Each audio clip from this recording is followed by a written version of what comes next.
there is a voice inside your mind, a voice that flickers in the half-light of your consciousness, that echoes in quiet moments when you are alone.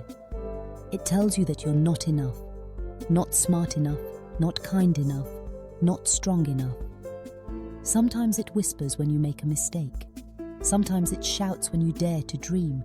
And sometimes, in its tone, you can almost recognize the voice of someone you once loved.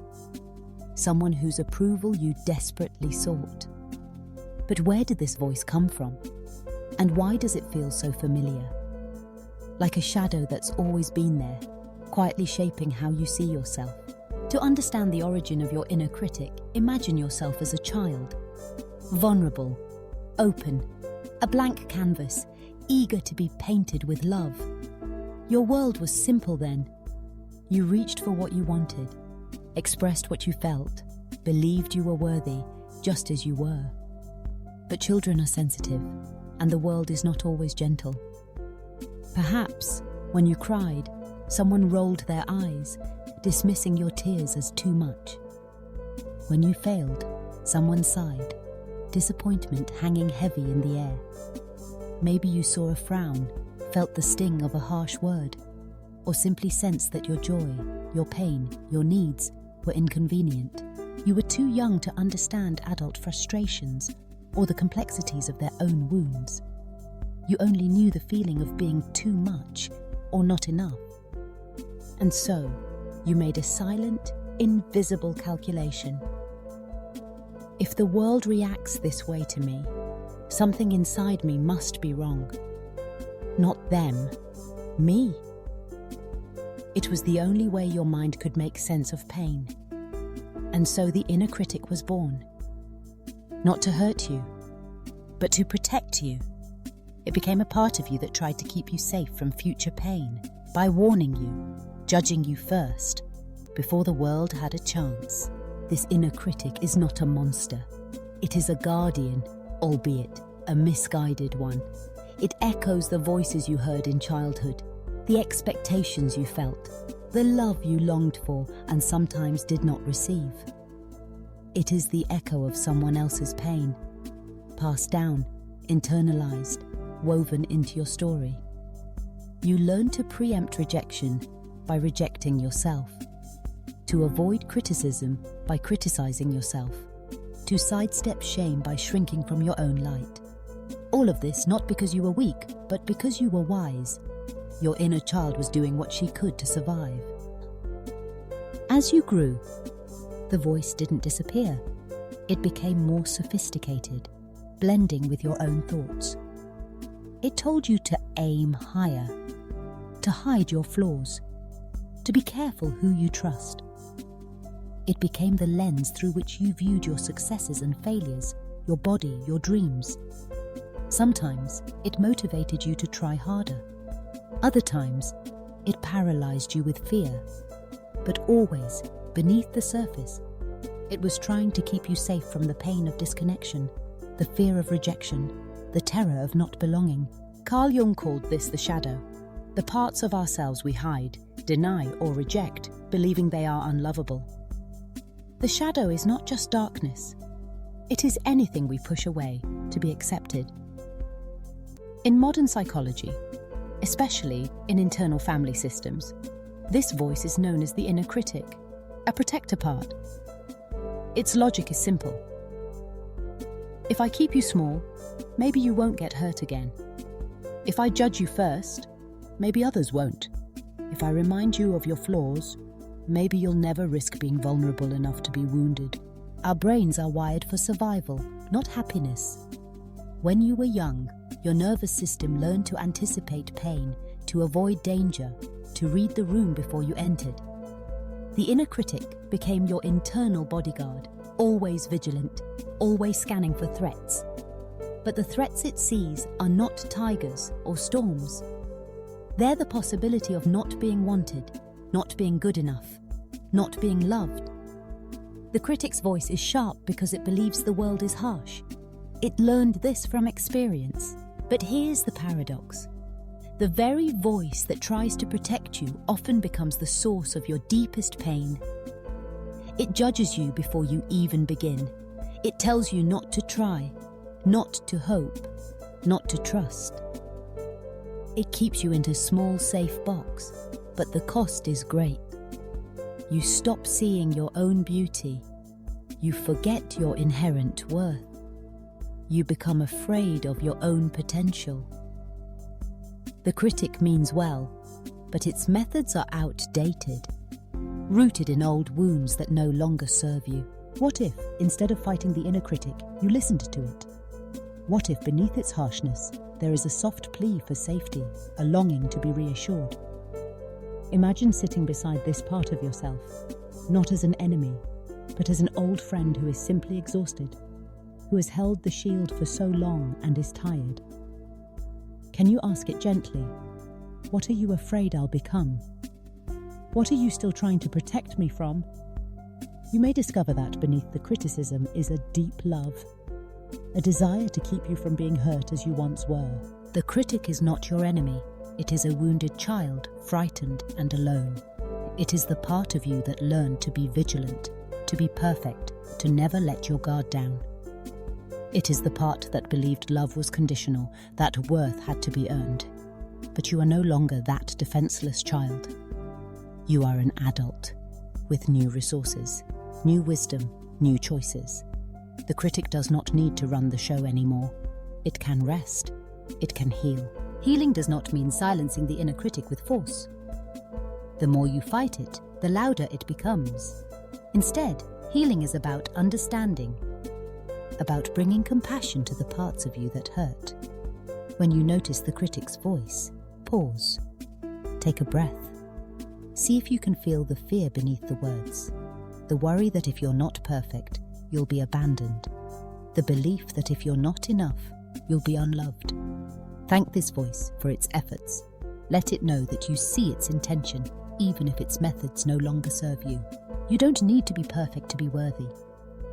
Worthiness is your birthright, not a prize to be won. The work is not to eradicate the critic, but to make peace with it. To recognize that every harsh word is a reflection of an old wound, that every criticism is an attempt to shield you. Over time, you may even find gratitude for this part of you, for how hard it tried, for how fiercely it loved, in the only way it knew. Tell your inner critic gently, "Thank you. You tried to keep me safe, but I am safe now. You don't have to protect me this way anymore." Speak to yourself as you would to a child who is afraid. Softly, kindly, with patience. It may not change overnight. The critic is persistent because the wounds it guards are deep. But every time you respond with compassion instead of judgment, you reclaim a little more of your power.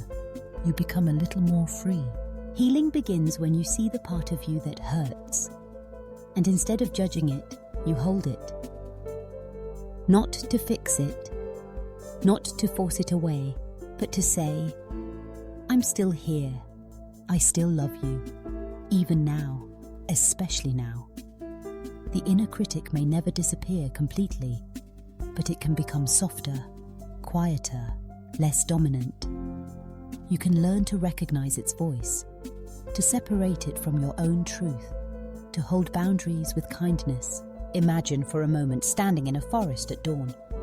The air is cool, the light gentle, filtered through leaves. You see the shadows on the ground, long and dark, but you also see the sunlight breaking through. Your inner world is like this forest. There are shadows, yes, but there is also light. The critic is a shadow, but it is not all of you. You are also the sunlight, the air, the quiet strength of the trees.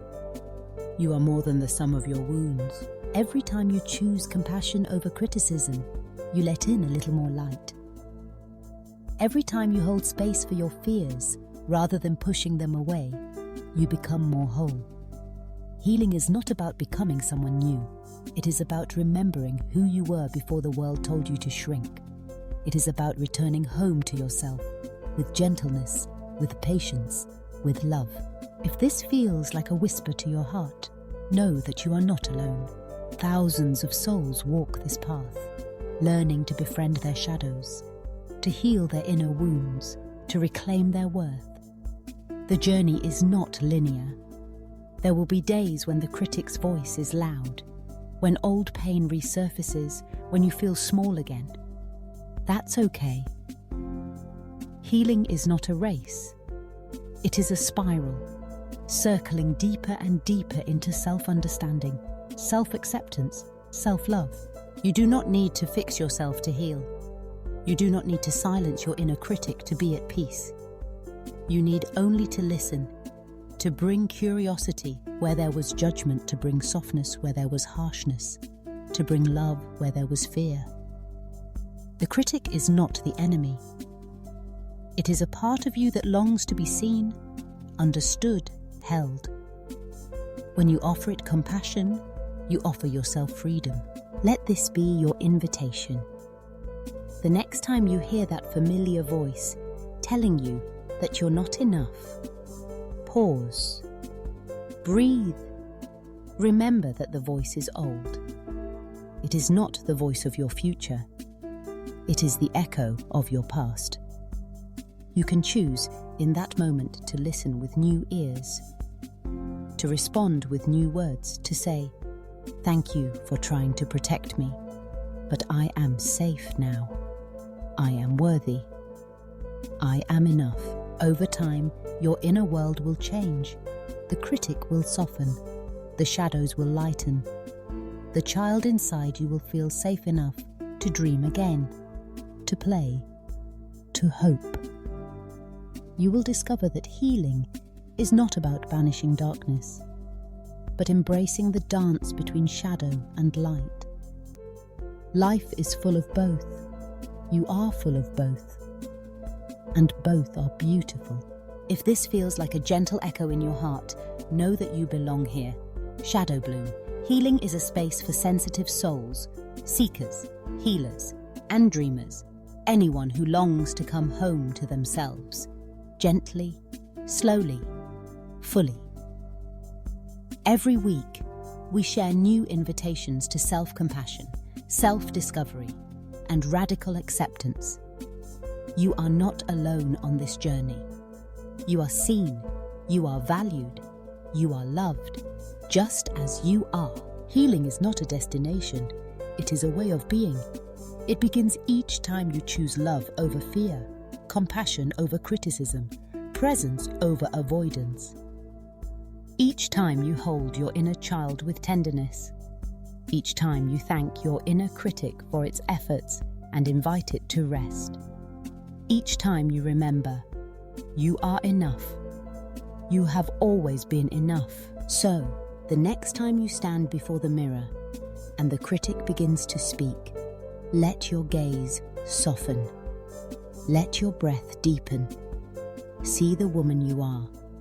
Brave, wise, imperfect, whole. See the shadows and the light. And remember, you do not need to be perfect to be loved. You do not need to be flawless to be free. You need only to be present, to be gentle, to be real.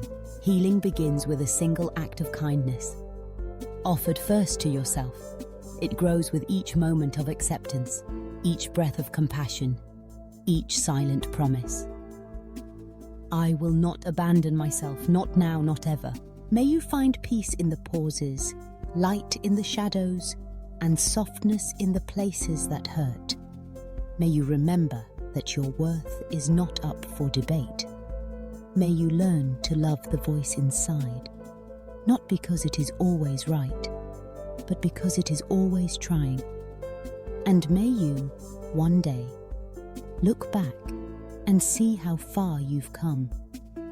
Not by how quiet your critic has become, but by how gently you hold yourself when it speaks. If this felt like a whisper to your heart, follow Shadow Bloom Healing. Every week there will be new stories, new invitations, new reminders that you are not alone, that you are worthy, that you are home. And when you're ready, Explore deeper. You don't need to fix yourself to heal. 5 shadow work prompts that will change your life. How to befriend your inner critic. Shadow work explained. Until then, may the light find you, even in the shadows. May you walk gently with yourself, always.